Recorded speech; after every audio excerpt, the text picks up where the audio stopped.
Good morning.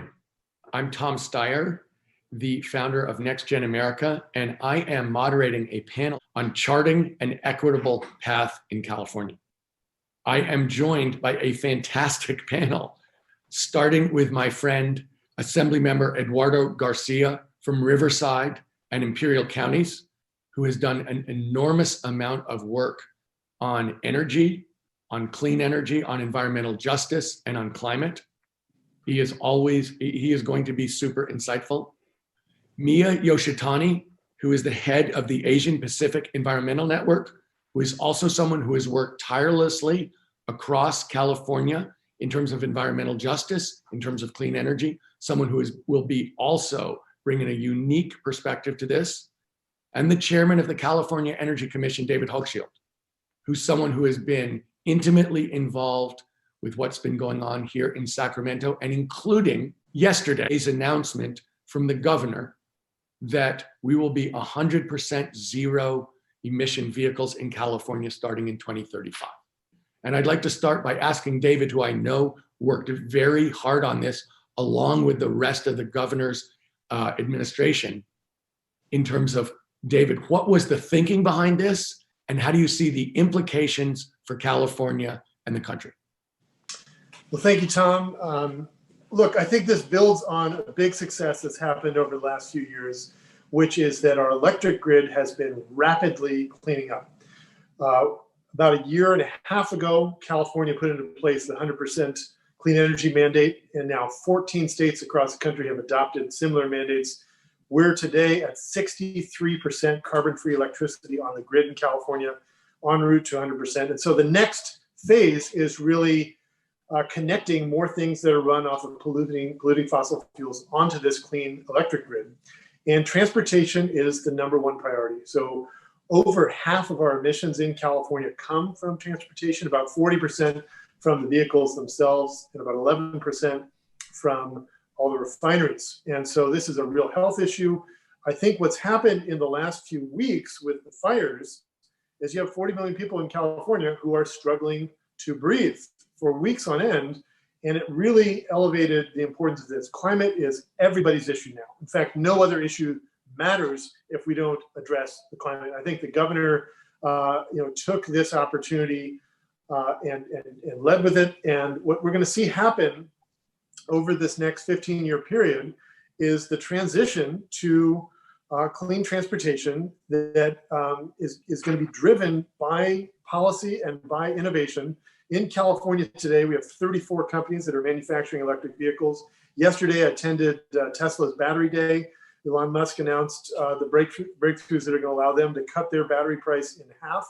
And just watching what's going on here, the markets now recognize electric is the future. So Tesla alone is 15 times the value of Ford today, and the companies that are further along on electrification are really the ones getting the investment. So this is both an economic and an environmental and an equity strategy, and I'm really proud to be a part of the Newsom administration and all the other allies in the legislature, and yourself and the environmental and NGO community to help make this happen.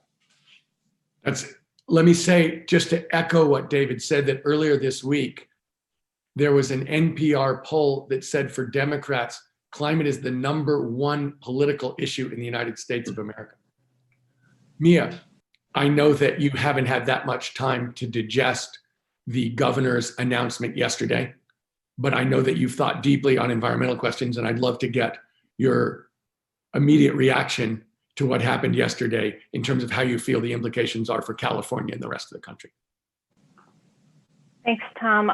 I am still digesting the executive order. So, some of the details I'm still looking for. And I think that's part of my reaction is, I think in terms of some of the big headlines, it points us in the right direction.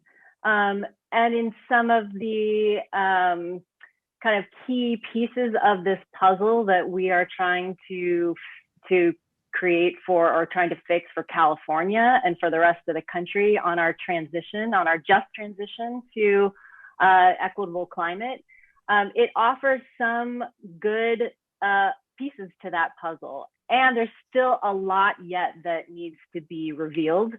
One is just how some of these mandates will actually will have teeth. Will they have the kind of meaningful approach that actually centers the environmental justice communities who've been most impacted by the fossil fuel industry and by the choking of our neighborhoods for not just the wildfires, but the decades of air pollution.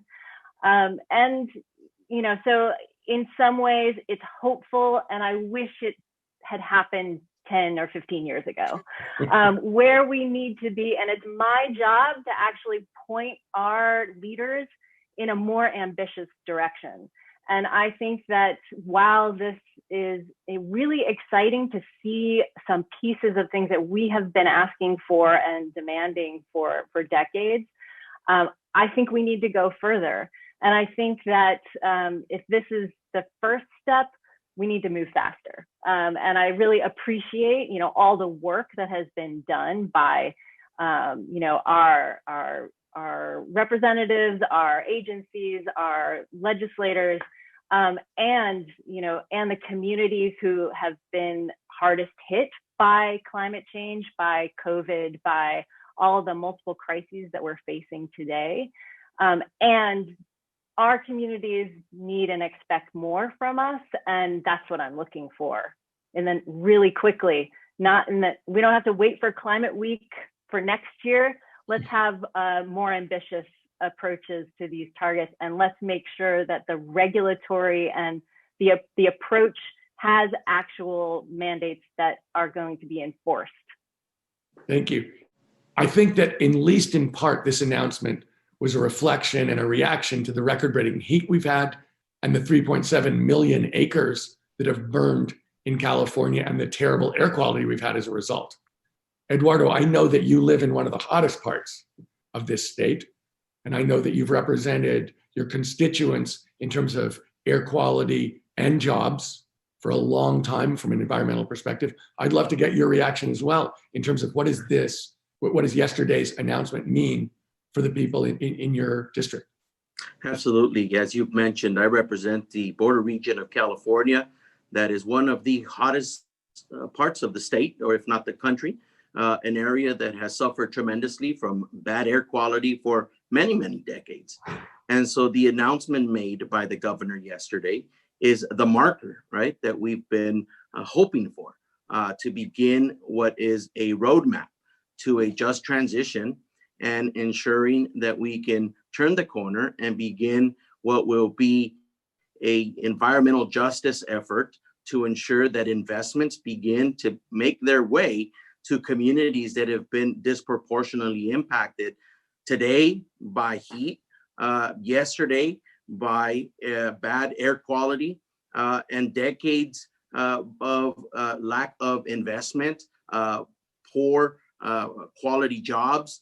And now we get to see into the future what electrification and the new economy of California can do for all Californians. And I'm excited to be able to work with this administration, with my colleagues in the legislature, to develop that roadmap. It's exciting to see the opportunities that will come, not just for California as a whole, but for the region that I represent, that has a diverse portfolio of renewable energies, everything from solar, wind, storage, to baseload energy that could lead to the production of lithium batteries that ultimately could really domestically produce what we need for the electrification of electric vehicles in California. Well, Eduardo, this is a panel on charting an equitable path. So let me just ask you a little more about what you're saying, which is, how do we ensure that this transition creates job and career options for Californians at every level, not just people in Silicon Valley, for the people in, the Riverside and Imperial counties that you represent? We have to be intentional, as one of our colleagues used to say, who served as the Senate Pro Tem. We have to really turn the formula upside down. And what I mean by that is that our investments need to be headed in places where historically they've been at the bottom of the list. And so, we talk a lot about where, for example, our greenhouse gas reduction funds typically go at a 35% rate to disadvantaged communities. We may have to do that times two in order to address the equity issues that we have not seen over the course of many years. But it's not going to be just investments in and around the GGRF funds, and that's just an example. We may need to ensure that there are these public-private partnerships to be able to bring forward the level of investment that we need to see to have the necessary infrastructure, right? To then be able to bring the public funding for the workforce training that we're going to need to make that just transition. Just a few days ago, the report that AB 398, the extension of cap and trade, was rolled out to give us a sense of where we need to go as it relates to workforce training and development, working with our labor trades to ensure that these communities that currently foster the fossil fuel economy, and I think of the Central Valley and other parts of California that are dependent heavily on these types of jobs, that we are investing in those particular areas to make sure that we are training and developing those populations for these new jobs that we're talking about as it relates to these new goals that we're setting and that we're talking about with this executive order that was just set forward. Can I add to this? Go ahead, David. Yeah. So equity is really the front door to California's climate strategy. And one thing we can do, for example, with demonstration projects. So at the Energy Commission, we fund about $150 million a year of clean energy research and development. 65% of our demonstration projects for these new microgrids and battery technologies are going into low-income and disadvantaged communities. And that's, I think, the new template. And one program, Tom, you led was Prop 39, which gave $1.75 billion to the Energy Commission, which we put out into schools in every county in the state, saving $105 million a year now in their energy bills. And these low-income schools are benefiting. The students' health is benefiting, and we're reducing emissions. And I think that's the model. When you do that, you end up building a stronger political coalition as well. Because when it's more elite urban environmental groups alone, that's not a very powerful coalition. And I think this strategy really has stitched together a mosaic that's an ascendant force in our politics, and I think it's the model for the country. Well, I do think the idea of a justice-based climate policy is the only one that's got the moral logic behind it, and the only one that can win. And Mia, let me ask you, what tools do communities need to most effectively engage in and benefit from the opportunities afforded by this transition to carbon neutrality? What can we do to make sure that the kinds of things that Eduardo's talking about actually happen in underserved communities? Yes, well, the communities who have been most impacted by these industries, by the lack of investment in our communities, need to be, as we've already said, in the front of the line. They also need to be in the center of designing these solutions. The lion's share of the investments that have gone into California's amazing progress on transitioning our electrical grid and transitioning to clean renewable energy. The lion's share of the benefits, even though we have mandated some important programs that are designed to, and those should be at the forefront, that are designed to benefit low-income communities, communities of color. The lion's share still of that benefit is moving outside of those neighborhoods and is going into places where we're looking at more of a trickle-down effect of the benefits of the climate economy rather than directed investments. And when I'm looking for the tools that our communities need, we really need those investments to be driven by the solutions in those communities. We need those folks to be deeply engaged. And I think what you're saying, Tom, we've always agreed about is that it is both ethically, morally right. It is strategically right for what we need to win. This transition is massive.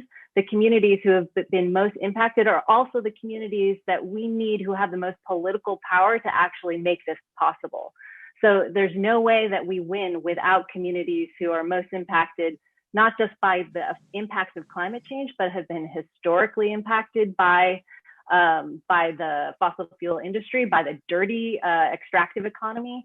That these are the folks that need to be driving in the forefront of the solutions and the benefits. So these solutions need to be designed by our communities, not just received by them. I agree with that completely. Let me ask you a question, David.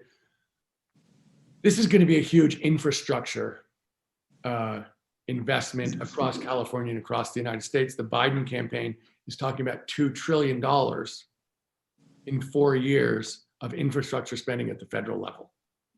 What are the basic infrastructure investments that are going to have to be made, just so people have an idea? I mean, obviously, if we're going to have zero emission vehicles, we're going to need some charging stations. What are the other big investments that you think need to be made in the next, starting with the next 4 years, but looking out?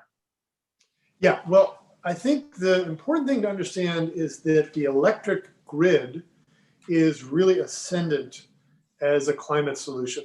And because it's going to 100% clean energy, there's a huge number of things that need to now be connected to it, not the least among them rail. We're now converting the Caltrains line from San Francisco to Silicon Valley is converting as we speak from diesel to electric. High-speed rail is under construction. We have 750,000 electric vehicles that have been bought in California, and we need to build out all that infrastructure, charging infrastructure. We need 1 million EV chargers.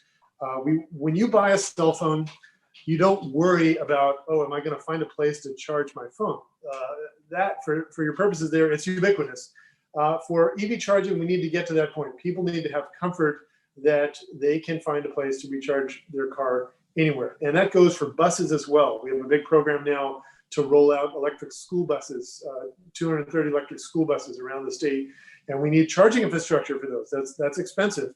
But I would argue this is one of the single best investments we can make in terms of a stimulus package is in charging infrastructure, because it's infrastructure that's here. It can go in quickly. And the more things you connect to the grid, interestingly, the lower, it actually is a downward force on electric rates, because most of the system prices are fixed. 2/3 of your costs in the electric system are fixed. And so you're spreading that cost out among more kilowatt hours. In addition to EV charging, I think we'll see a big push for microgrids. So we funded about 40 microgrids around the state, many of them on Native American tribes like the Blue Lake Rancheria. And there's a lot more of that to protect critical infrastructure. And then, we talked about rail, but I think the nexus with the clean electric grid is where a great deal of the investment is going to need to happen. Okay.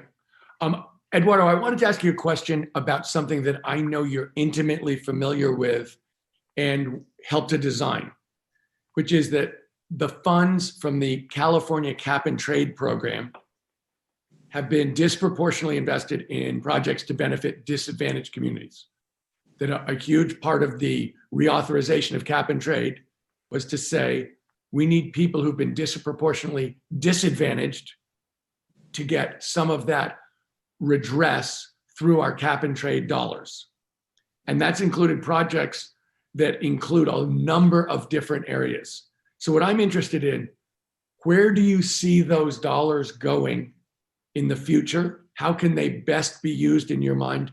And really, how do you see, where do you think that money's going? I know we had a better quarter this quarter in terms of sales, but I'd love to know where you think that whole program is going for Californians. So one of the things that I'll mention is that, what we've seen is that fund has been somewhat volatile, right? And I'll use that word, is that something that we can't be solely dependent on, right? Especially if we're talking about that being the funding source to support our most economically disadvantaged populations. In fact, that should be the least of the funding sources that we depend on, right? In fact, that should be the funding source that we augment our other investments, if we're truly talking about equitable investments to turn around circumstances in areas of California that need the support. Mindful, and I'll always raise this point, I represent a region of the state that has experienced up to 30% unemployment, right? And after this pandemic is all said and done, we may get back to that place. But it's an area that has a tremendous amount of opportunity for the clean energy sector to lead the way for economic recovery. And, this marker that the governor puts out there could truly be the game changer for that. As it relates to the cap and trade dollars, we think that we need to diversify how we make those investments, and we need to continue to look at the policies that are being used at the Strategic Growth Council to ensure that those dollars are going to communities outside of the regular communities that have been funded. For example, it has been about 4 years of attempts for communities in Riverside County or Imperial County to actually receive strategic growth dollars to build affordable housing. Why? Because we are in non-metropolitan regions where we don't have the appropriate density to be able to qualify for the emission reduction type of projects to be able to fulfill those requirements. So we've got some challenges there, right? So we want to make sure that we are continuing to look at those policies and how those dollars are being utilized in specific places throughout the state. But we may have to revisit the cap and trade system. We may have to revisit, what it is that we are dependent on for our economically disadvantaged communities as it relates to funding sources to really make these investments to turn things around. Because as we mentioned, it wasn't up until this last auction that we've seen some good numbers coming from the program. I know. Well, Mia, let me ask you a question about this.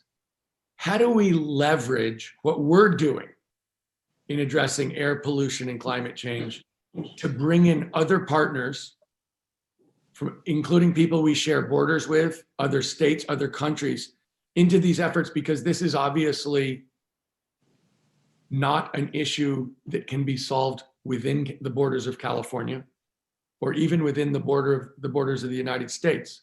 So how do we, both in terms of pure efficiency and reducing greenhouse gas emissions, but also making sure that this is a justice-based and equity-based effort, how do we bring in partners from outside California to share the kind of values that are being expressed on this panel today?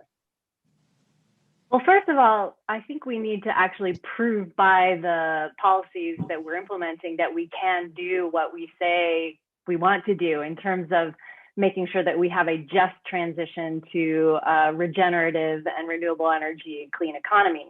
And I do think, I agree, California is not going to solve this problem by itself, for sure. But California is such a critical leader in this effort that when we make big, bold, ambitious gains in this, we really draw people, we create a gravitational pull towards to being able to leverage our solutions in a way that's effective. And we've been proving that on our way. And I think other states have learned a lot from both California's progress and the mistakes that we've made. There's things that New York State has been adopting that has been really incredibly impressive and has been modeled off of a lot of the lessons that we learned. The Pacific Northwest, in Washington State and Oregon have been really similarly being drawn into looking at addressing climate from an equity lens, partially because of the work that the communities of California have done to push that into the forefront of our approach. And we can do so much better. I think one of the things that we need to address in, in our climate policy and equitable climate policy is ensuring that the burden of this transition is not going to be, the economic burden of this transition is not transferred into the people who are least able to afford it. So when we're talking about the transition of these technologies, mandating a transition might be that one step, but that has to be complemented with other things that our state can do to ensure that the people who have already been hardest hit are not going to be squeezed in their wallets even further. And we're looking at, how in terms of, I agree completely with David on the, how the important role that utilities are playing in building the the resilient and diverse electrical grid that we need for the future that we're talking about. And we need to absolutely be thinking of how low-income ratepayers are actually going to be protected from the increase in rates, both because of the wildfires and because of the new infrastructure that needs to be built. So it's pieces like that that we really need to consider in the center of these solutions and not make them a side thought or an afterthought. And I think that's part of how we leverage the success of the state to draw in other partners. Yes. Well, David, that does beg the question. How do the air pollution and climate goals work together specifically for disadvantaged communities around ports and rail yards and transportation corridors? I think everybody on this panel is aware of the disproportionate asthma cases in those places, the disproportionate, old-fashioned air pollution centered in those places. And the question is, how does it all work together from the standpoint of the state to get change as fast as possible to relieve those communities from those really severe health burdens? I didn't ask about water, but there's a obvious corollary question about the water pollution that people are undergoing from a health standpoint around the state too. How do the policies work together to relieve communities from those burdens? Well, this is one of the reasons why it was so important that the executive order was not just limited to passenger vehicles, but includes medium and heavy duty, and that the deadline for drayage trucks, which are really a huge source of pollution for the ports, that deadline is equivalent to the passenger vehicle deadline, which is 2035. So that's really a positive development. The wildfire smoke was an interesting thing for the state. It's impacted everybody's health. And I think it is really important that people recognize that severity of pollution. Some folks are living with that every day. When you're right next to a freeway or you're right next to a port with hundreds and hundreds of these trucks going by, and communities have to suffer that all the time. And so this was kind of a wake-up call for the whole state of how bad it can be and why we have to prioritize these communities. I would also say, there is a great opportunity on the jobs side of this. Look, there's going to be a transformation, right? Gas stations gradually will shut down, refineries will transition, and then a whole bunch of other new industries are going to grow up. And you look just at Tesla alone, which is the largest manufacturer in the state, their workforce is majority minority, right? And you look at BYD and Proterra and all these other electric manufacturers. I've toured these facilities. And it is really encouraging to see a workforce that looks like California. We need to do even better and push on that. But I think on the opportunity side too, to just ensure we're doing every possible thing we can to incent hiring out of disadvantaged low-income communities and have this transition to clean energy be one where people get a hand up and can be a part of that growth. Well, I think there's no question, David, that what you're saying is true, that there is an opportunity here for really dramatic job creation in California, middle class, well-paid union jobs across this state. And having I remember the first time I talked to the pro tem in the Senate and talked to him about solar panels, and he said, I really, really want those panels to be put up by people that very much include the people in my district. But if you put them up in the houses in my district, the houses are going to fall down. So I know that there's a huge issue here about employment of good paying union jobs spread fairly throughout these communities. And Eduardo, it really does. We've obviously just undergone this, record-breaking fire season, and we're not done with it, obviously. And it's been very upsetting. Let me ask you this, in light of what David was saying, where some of the communities in this state are undergoing that kind of pressure, even when we don't have record-breaking fires. Yeah. So I'd love to hear what the people in your district in Riverside and Imperial counties, how they're reacting to this summer, where all of a sudden this issue about air quality and this issue about the relationship between energy, climate, and air quality is suddenly on the front of everybody's mind across the state. How are people in your district responding to it, and has it made a difference? Well, look, every day, right, there's a child in Imperial County who's suffering from asthma and is dealing with the bad air quality consequences. I think of a colleague like Cristina Garcia, right, who talks about her district being choked by the handful of freeways that run through her district, and really need this transition to occur sooner than later as it relates to the vehicles that run through her district.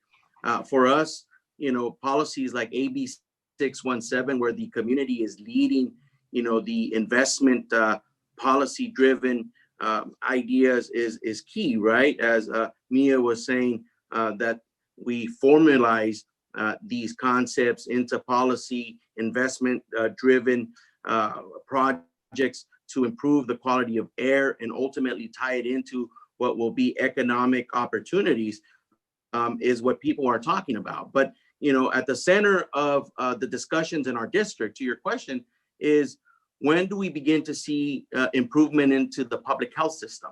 And when we're talking about, bad air, underlying health conditions, I can't help but talk about this pandemic that we're dealing with, right?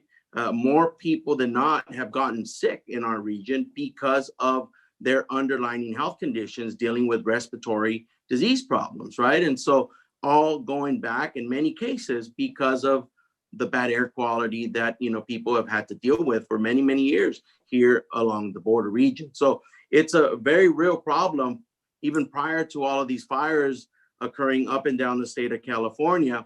And when we talk about climate change, it's in that context that the people in my district, talk about it. And so for us, when the governor puts out a marker as it relates to this transition, it's really an opportunity to talk about better public health for all Californians, for our region, and economic opportunities as well. Well, that really brings up a big question, Mia, which I'd love to hear what you think about, which is this. Obviously, there are multiple overlapping crises in the United States of America right now, and in California, for sure, because as Eduardo said, we've got a huge COVID pandemic in the country.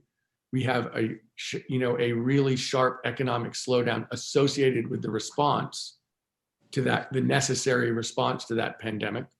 We're confronting, as a state and a country, systemic racism